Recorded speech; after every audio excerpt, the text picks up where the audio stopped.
¿Qué se siente cuando las voces que llenaban una casa desaparecen de golpe? Antonio Martínez lo supo en carne propia. Una mansión que antes resonaba con risas se convirtió en un caserón de ecos y fotografías. En el centro de esa casa había dos figuras pequeñas y mudas, y un padre dispuesto a gastar cualquier fortuna por recuperarlas. Claudia murió una tarde de otoño. No se detendrán aquí los detalles que solo pertenecen a la intimidad de una familia, pero sí cabe decir lo que quedó después. Sara y Elena, sus gemelas de 5 años, dejaron de hablar. No fue un lamento confuso ni una etapa pasajera, fue un silencio que se clavó en la piel de la casa. Las niñas seguían comiendo, jugando con muñecas y correteando por los pasillos, pero sus voces no regresaban. Había miradas largas, respiraciones contenidas, canciones de cuna tarareadas por un padre que no acertaba a apagar el ruido de su propia culpa. Antonio tenía recursos, empresas, propiedades, contactos en hospitales de primer nivel. Para quien puede pagarlo todo, el único problema auténtico es que el dinero no siempre compra lo que uno más desea. Aún así, comenzó la búsqueda clínica como quien lanza anclas desesperadas en alta mar. Especialistas, pruebas, equipos importados, terapias privadas en la propia casa. Madrid Med, la clínica de referencia en la ciudad, se convirtió en una presencia constante en la vivienda. Técnicos y médicos llegaron y se instalaron en habitaciones reconvertidas en consultorios, aparatos con luces, máquinas que registraban sonidos que nadie quiso escuchar. Todo era intento, todo era gasto. El diagnóstico que recibió inicialmente la familia, en la voz de una especialista de renombre, la doctora Inés Navarro, fue demoledor y al mismo tiempo suficiente para justificar inversiones colosales. Un cuadro que, según su interpretación, hablaba de un bloqueo severo, una forma de mutismo con pronóstico reservado. No se negó a proponer estrategias, muchas de ellas costosas, algunas experimentales, que exigían recursos continuos. Antonio firmó presupuestos.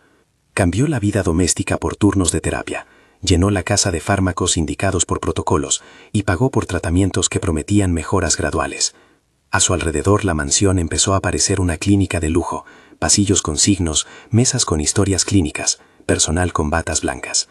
Los meses pasaron con esa náusea de repetición, sesiones, evaluaciones, informes que debían leerse con lupa. La frustración fue creciendo hasta tornarse enojo. Antonio lo intentó todo en términos materiales y técnicos, porque eso era lo que sabía hacer: movilizar recursos, contratar talento, exigir resultados. Sin embargo, lo que no podía comprar era la presencia que su esposa solía dar sin esfuerzo, una presencia que ahora faltaba y que ni el equipo más caro sabía reinstalar. Si esta historia te atrapa y quieres seguir viendo relatos como este, suscríbete para no perderte las próximas voces que recuperamos. En medio de esa rutina clínica, irrumpe Teresa Ruiz. Llegó a la casa como tantas empleadas domésticas, respondiendo a un anuncio. Tenía la mirada templada de quien ha vivido mucho y calla más de lo que dice. Bajita, manos trabajadas, voz serena. Antiguamente había sido enfermera. Su expediente contenía una mancha, la inhabilitación que la dejó fuera de la profesión. No se detendrá aquí el relato a juzgar las razones de aquella inhabilitación. Bastará con decir que para Antonio y para la familia, aquello fue, al principio, una nota incómoda en su currículum. Aún así, Teresa fue contratada para tareas del hogar y para acompañar a las niñas en su día a día. Lo que no esperaban, y nadie podría haberlo previsto, fue la manera en que sus rutinas transformaron la atmósfera. Teresa no trajo aparatos ni protocolos complejos. Trajo canciones que aprendió en una cocina de pueblo, cuentos en los que las protagonistas eran niñas que soñaban con volver a hablar, y juegos que tenían tanto de disciplina emocional como de simple compañía. Le dio a las gemelas el tiempo que nadie había prescrito en papel. Tardes sin examen, tardes en las que el objetivo no era medir, sino existir juntas. Les explicó los nombres de las flores que veía en el jardín. Les mostró con paciencia cómo sostener un té imaginario. Hacía dibujitos con ellas en la mesa de la cocina. Y ante todo, les ofrecía mano y mirada. Las primeras reacciones fueron pequeñas. Un gesto que imitaban, un sonido mínimo, un susurro que no era del todo palabra. Antonio lo notó con la mezcla de alivio y sospecha de quien no cree en recuperaciones fáciles. En la casa-institución que él había construido, a las mediciones y a los protocolos se añadía ahora una presencia que lo desafiaba. Sin informes, sin facturas elevadas, Teresa jugaba con las niñas. La escena que cambió todo ocurrió un domingo por la tarde, cuando la casa sostenía la calma de la siesta. En una habitación con una repisa de muñecas viejas, Sara y Elena estaban jugando a ser doctoras. Habían sacado de un cajón algunos utensilios de juguete, un estetoscopio raído, una libreta para recetas, curitas de colores. Teresa las observaba desde la puerta, y Antonio, que había entrado sin hacer ruido, se quedó paralizado al escuchar una palabra que hacía tiempo no oía en labios de sus hijas.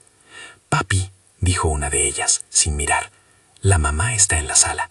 Luego, jugando, las niñas se pusieron a pronunciar sílabas, que se hicieron palabras. Y con una simple estructura de juego, una de ellas, con voz pequeña y rota de emoción, dijo, «mamá». Antonio sintió que algo dentro de él se desmoronaba y reconstruía al mismo tiempo. Era tan inesperado que no supo si reír o llorar. La casa pareció contener el aliento. Ese instante fue el primer resquicio de esperanza. No era una cura milagrosa, consignada por un monitor.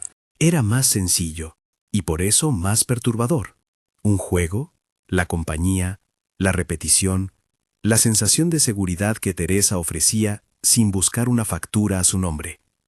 Las niñas empezaron a intentar palabras en la cocina, a nombrar colores, a repetir rimas. Antonio lo vivió como un milagro de la vida cotidiana. Los médicos, cuando supieron, lo calificaron con prudencia. Avance alentador, indicio de recuperación funcional asociado a factores psicoafectivos. La medicina legítima reconoció el valor de aquellos progresos, pero también recalcó que se trataba de un proceso complejo, no de una restauración instantánea. Lo que vino después fue un choque entre dos mundos, el de la evidencia clínica y el de las interpretaciones que podían convertirse en negocio. La doctora Inés empezaba a mirar a Teresa con desconfianza. La inhabilitación de Teresa, un dato del que Inés se enteró pronto, bastó para sembrar duda en la cabeza de Antonio. Una ex-enfermera inhabilitada no puede dirigir terapias, le dijo Inés en tono medido, o eso le comunicó a quien quería escucharla. Se activaron los prejuicios. Pronto, bajo la presión de una institución que no tolera riesgos reputacionales, Teresa fue conminada a dejar de protagonizar actividades terapéuticas y relegada a tareas de limpieza. La expulsión de Teresa fue un acto administrativo envuelto en razones técnicas, que nunca convencieron del todo a Antonio. La llevó a cabo el personal de la clínica, con la misma eficiencia con la que antes habían instalado una nueva máquina en la sala de juegos. Teresa, pobre de recursos y sin la red profesional que había tenido antaño, desapareció de la casa. Las niñas volvieron a su silencio. La regresión fue cruel. Meses de avances reducidos a un compás roto por la ausencia de quien generaba calma. Antonio, a pesar de sus cuentas abultadas, sintió que había perdido algo irrecuperable. El golpe emocional fue el motor de una transformación en él. No bastó pagar por todo. Necesitaba entender qué había ocurrido realmente. Comenzó entonces una búsqueda menos obvia que contratar especialistas. Contrató a investigadores privados y a abogados. No fue un proceso de ajuste de facturas, sino una pesquisa que buscaba evidencia tangible. Pedro, un viejo amigo y exauditor que Antonio conocía, comenzó a revisar documentación, facturas y comunicaciones. Fue en ese cruce de papeles donde afloró algo que, hasta entonces, nadie había visto con claridad. El informe de un médico distinto, el doctor Sergio Almeida, cuyo texto era notablemente más optimista acerca del estado de las niñas. Donde Inés hablaba de pronóstico reservado, Sergio hablaba de un cuadro recuperable con medidas de apoyo emocional y rehabilitación adecuada. Según aquel informe, la evolución podía ser positiva con acompañamiento familiar y terapias dirigidas, no necesariamente con los costosos procedimientos que la clínica había promovido. Pero el informe de Sergio no aparecía en los archivos que la familia conservaba. Estaba ausente del expediente oficial. Pedro siguió hilos administrativos y dio con las copias originales en una oficina de Madrid Med. Un sobre marcado con la firma de Sergio, escondido entre registros, aparentemente omitido de la carpeta principal. La ausencia no parecía accidental. Correspondencias internas y sellos electrónicos indicaban que alguien había desviado o suprimido información clave. La idea de que un diagnóstico que abría una posibilidad real de recuperación hubiera sido invisibilizado empezó a tomar forma. La investigación reveló algo más que la supresión de un informe. Se detectaron facturas infladas, procedimientos duplicados y cargos cuyos destinos no estaban claros. Las auditorías internas, solicitadas por Antonio a instancias de presión pública y legal, encontraron movimientos contables irregulares vinculados al manejo de casos pediátricos. No era solo que se hubieran ofrecido terapias caras, había patrones que sugerían que en algunos casos la severidad del pronóstico y las decisiones terapéuticas habían sido manipuladas para encajar con modelos de negocio. Esto fue el punto en que la historia dejó de ser un relato privado. Los medios que hasta entonces habían observado con interés tibio se hicieron eco de la situación. Las preguntas eran directas y dolorosas. ¿Qué parte del daño era médico? ¿Y qué parte era fraude?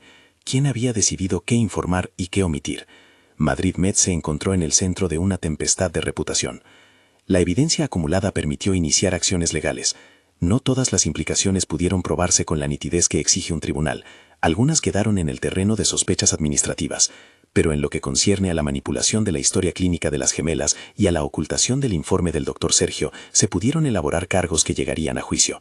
La doctora Inés Navarro fue acusada de falsificación de documentos y apropiación indebida relacionada con desvío de fondos asociados al manejo de tratamientos. Las causas exactas y las penas aplicadas en sentencia concreta son para algunos aspectos indefinido en cuanto a cifras o años, pero la justicia resolvió que había responsabilidad profesional y penal en su actuación. Fue condenada y la decisión judicial incluyó medidas de reparación para la familia y la profesionalización de protocolos internos en Madrid Med. Durante el proceso, la figura de Teresa se transformó públicamente, de trabajadora con antecedentes a símbolo de la potencia que tiene la compañía humana. La justicia no solo exoneró a Teresa de cualquier conducta reprochable en el caso, además se reconoció el daño moral que su expulsión había provocado en las niñas y en la familia. Hubo compensaciones y, sobre todo, restitución simbólica. Se limpió su nombre. Regresó a la casa no como mera empleada, sino como presencia confiada y reivindicada. El regreso de Teresa marcó la segunda y definitiva fase de la recuperación. Su retorno no se sustentó en discursos heroicos ni en proclamaciones públicas de salvadora, se sustentó en simple compañía cotidiana. Volvieron las canciones y los juegos, la rutina que no estaba dirigida a curar con un protocolo, sino a sostener. Con ella, y con el reconocimiento del informe de Sergio, que por fin fue tomado en cuenta por el equipo médico, que ahora trabajaba en coordinación con la familia, se construyó un plan realista de acompañamiento, terapias integradas, sesiones de juego estructurado, implicación del padre en ejercicios cotidianos. La recuperación fue gradual, no fue una resurrección inmediata, sino pasos firmes, palabras sueltas, intentos de mantener frases, risas graduales en la mesa del desayuno. El juicio y la condena de Inés supusieron además un efecto de limpieza institucional. Madrid Med fue obligada a revisar sus procedimientos, a transparentar sus auditorías y a reparar, en la medida de lo posible, la forma en que gestionaba casos vulnerables. Para Antonio, aquello fue un alivio parcial, la satisfacción de ver que la verdad emergía y que la persona que había sido culpable de manipular un proceso profesional pagaba por ello. Pero el alivio más perdurable fue ver a sus hijas reconquistar un espacio que la muerte de su madre había convertido en vacío. Con el tiempo y con la claridad de los hechos, la familia Martínez decidió que era necesario transformar el dolor en algo constructivo. Nació así la Fundación Martínez, con un doble propósito: apoyar a niños con trauma emocional infantil y financiar iniciativas que velen por la transparencia en atención médica pediátrica. La fundación no fue un gesto para lavar la conciencia, fue una respuesta organizada a una experiencia que había mostrado cuán frágil puede ser la frontera entre cuidado legítimo y negocio. Teresa se convirtió en rostro de esa fundación, no por efectos mediáticos, sino porque su historia era, en esencia, la historia de la diferencia entre presencia y poder adquisitivo.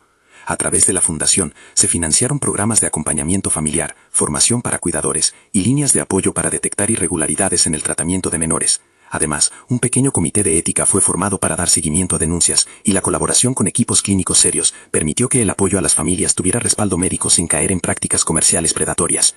10 años después, las gemelas habían crecido. Sara y Elena, ya jóvenes adultas, subieron juntas a un pequeño escenario en un acto de la fundación. Una estaba estudiando psicología y la otra había elegido trabajo social. Ambas hablaban con la claridad de quien pasó por el silencio y ahora comprende la voz. Se dirigieron a quienes asistían y sin dramatismos agradecieron. Mencionaron a su madre con ternura y recordaron a Teresa con emoción. Teresa, sentada en primera fila, Aplaudía con las manos curtidas por años de trabajo. Cuando las gemelas mencionaron su nombre, el público supo entender que en aquella familia lo que había salvado no fue el cheque más abultado, sino la constancia de una persona que supo acompañar sin priorizar la factura. La historia de Antonio, de las niñas y de Teresa deja varias lecciones claras sin caer en simplificaciones. Una es la distancia entre poder adquisitivo y afecto. El dinero abrió puertas, pagó equipos, facilitó acceso a médicos, sin embargo, la presencia humana, el tiempo repetido y la calma sostenida fueron decisivos en la recuperación emocional de las niñas. Otra lección es institucional. La confianza en profesionales de la salud debe ser vigilada por mecanismos de transparencia, y cuando se detectan irregularidades, la respuesta social y legal ha de ser firme y proporcionada. No se trata de convertir a la presencia afectiva en una panacea. Hay condiciones médicas reales que exigen intervención especializada. En este caso, la existencia del informe del Dr. Sergio fue vital porque ofrecía una perspectiva clínica alentadora que la ciencia reconoció.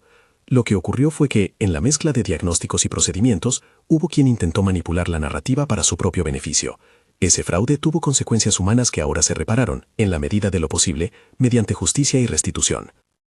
La figura de Teresa no fue la de una curandera milagrosa con recetas mágicas, sino la de una mujer que, con la suma de pequeñas acciones diarias, le devolvió a unas niñas la posibilidad de reconstruirse. Su historia reclama al mismo tiempo reconocimiento para todos los profesionales que actúan con ética y denuncia para quienes utilizan la medicina como negocio. Al cerrar este relato, queda una paradoja humana que el título resuelve con honradez. Antonio, el millonario, pagó fortunas intentando recuperar las voces de sus hijas. Sin embargo, la verdad y la llave que abrió el camino hacia la recuperación no se compraron en una clínica. La halló la niñera que no cobró por promesas espectaculares, sino que dio tiempo y consistencia. El dinero facilitó herramientas, pero la verdad y la esperanza surgieron de la presencia.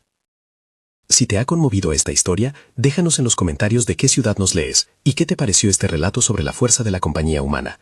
Si crees que la presencia y la transparencia deberían estar más presentes en la atención a la infancia, comparte esta historia para que otras voces escuchen esta lección.